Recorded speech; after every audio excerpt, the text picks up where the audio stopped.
What's going on YouTube? Kamikaze Man 1 here.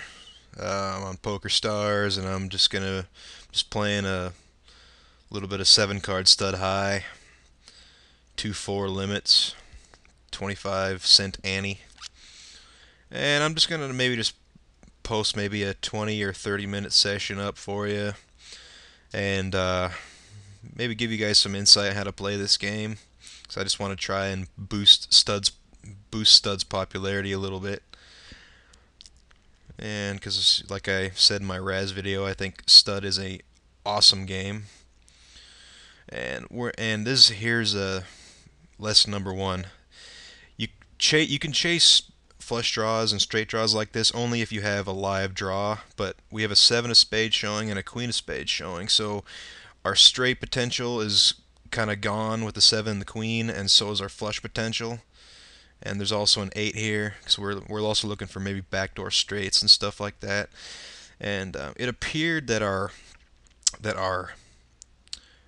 cards were live. There were no jacks, tens, or fours showing. I mean that I could spot, but I'm not really 100% sure. I was looking more towards the spades, the more important part of our hand, and our draw was not live. So when you decide to chase a draw in stud, be sure that you have the livest draw possible because it'll cost you a lot of money to chase a draw that is not live. I mean, that's kind of obvious, but trust me, it's extremely important. And also what's great about using that rule of thumb is it also keeps you out of trouble quite often. It kind of puts a cap on the limit of hands that you play, and so you can play as tight as possible. And tight is right in stud. It's extremely right all the time. Only be aggressive when you have the goods.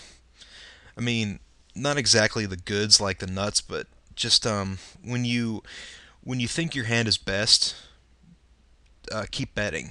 Really, I mean, stud is kind of a game of catch up. Kind of like basically you have the best hand, and you're basically telling your opponents to catch up, but call me all the way down to catch up to me.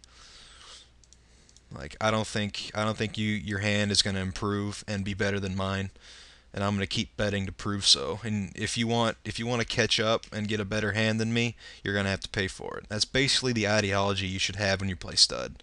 But don't be too crazy about it.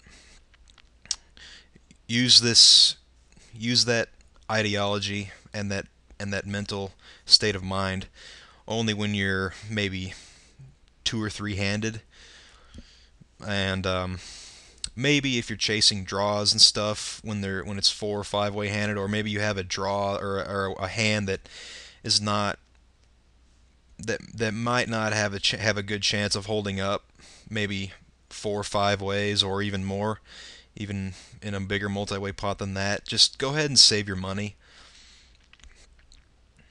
because typically what you will find when you play 2-4 at the 2-4 levels, or all the way up to typically maybe even the 10-20 levels, is that people love to see their hands all the way up to Fifth Street.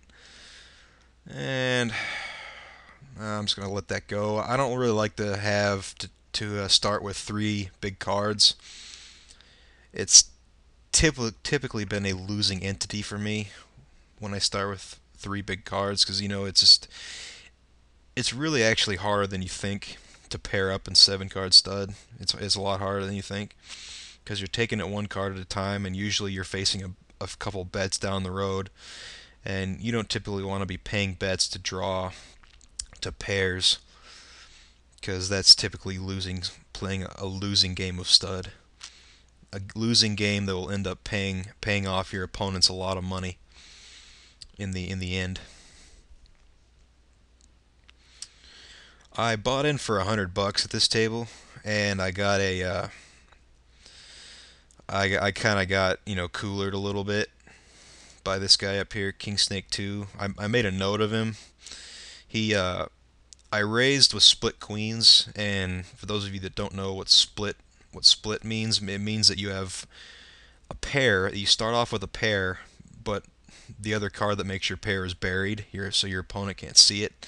Like I had split queen, so I had a queen that was up that my opponents could see, and I had a queen buried that they couldn't see, and I raised it up from early position. I think the bring in was either this person or this person. I can't really remember. I raised it up with the queen showing, so it's very likely that you can put me on a pair of queens at this point or better. And this guy had a 10 showing, and he calls me, and and I'm betting all the way to Fifth Street. My hand does not improve. I still have a pair of queens, but it looks like he has a couple of straight cards showing, so I'm thinking he's drawing to the straight, but I contain a couple of cards that could help fill his straight, and so I kept betting with the hopes that he would just keep paying me off. And that is what I put him on, just a straight draw. I didn't really necessarily put him on a pair of tens because I thought that he might lay it down, because it didn't appear that his hand was improving up to that point, and he would have to put me on a pair of queens or better. So I thought he would fold after Fifth Street, but when he kept calling me after Fifth Street, I put him on the straight draw, and I kept betting all the way down to the down to the river, and he ended up hooking two pair, I think tens and sevens on the end. He actually started off with a pair of tens, and he called me all the way down. And so I made a note that he's not necessarily aware of their opponent's board. I mean, I bet it all the way down. I could not have bet a hand all the way down weaker than a pair of queens. I mean, his pair of tens was almost hopeless to win. I mean, what could he put me on that he beats? I mean, he could put me on maybe like ace king queen suited or something like that, or just ace king queen rainbow or whatever, and I was catching, because the cards that I was catching were low cards. Well, actually, I can just put the hand back in the on the replayer. I mean, I should have done that a long time ago. Wow, how many hands ago was this? Ah, here it is. Okay.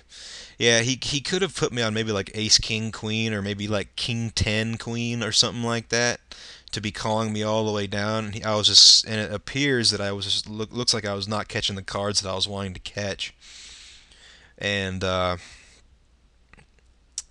so I guess that's probably why he was calling me all the way down. If he didn't put me on eight pair of queens already to start, he probably thought his tens were obviously best. And so, but I'm just trying to get into this guy's head, but so far he appears to have been pretty active up to this point. So I mean, I think that maybe he just thought maybe he just couldn't let his pair of tens go.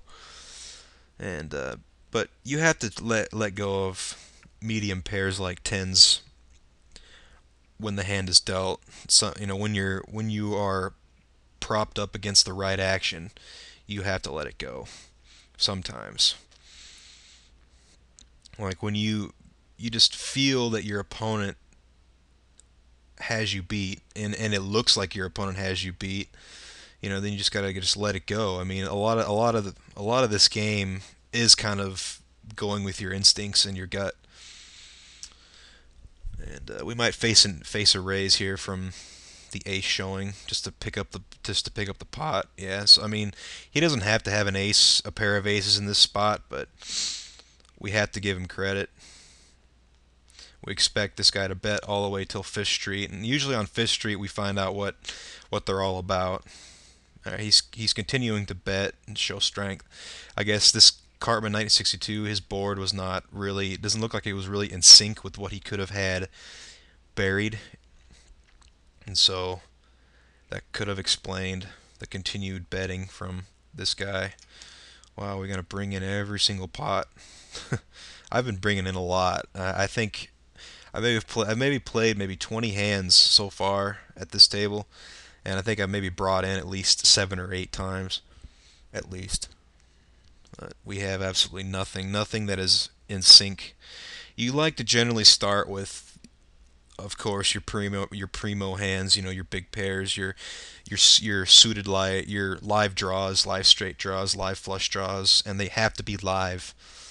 And because it is, I cannot stress enough how important it is.